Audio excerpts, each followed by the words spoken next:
Ina abin da nace ka siyo min. Au, alquran na manta. Ya kika juya baya ku? To yanzu kika san me na siyo miki? To me ka siyo min? Ki juya ki ga me na siyo miki mana. Me ka siyo? La lemun kwalba.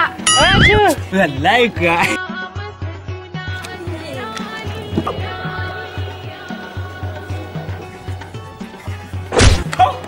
Wancan turin wannan ai ma ci ba uban waya daga alquran ga tana wallahi ita ce wallahi ba ruwana na rantse da Allah na ga uban da ya tsaya muku je kudin ki mura uba dawo arewa yan mura uba ke ne a nan gida zaki jebe ni sai na ga uban da ya tsaya miki wannan ainihin wayo ko da magana ne ba wani magana wallahi ko da maganan bai wuce in ce ina kula da lahiya na ba wannan jan kunni ne kin gane kake kara me kare ma di maye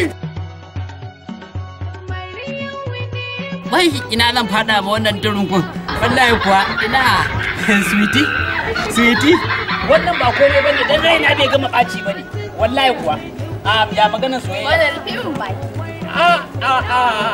to da amare ki a gaba na ban ce komai gara haka wallahi gara haka soyayyen me ina kula da lafiya na ina na biye mai na san lahiyar nawa zan bata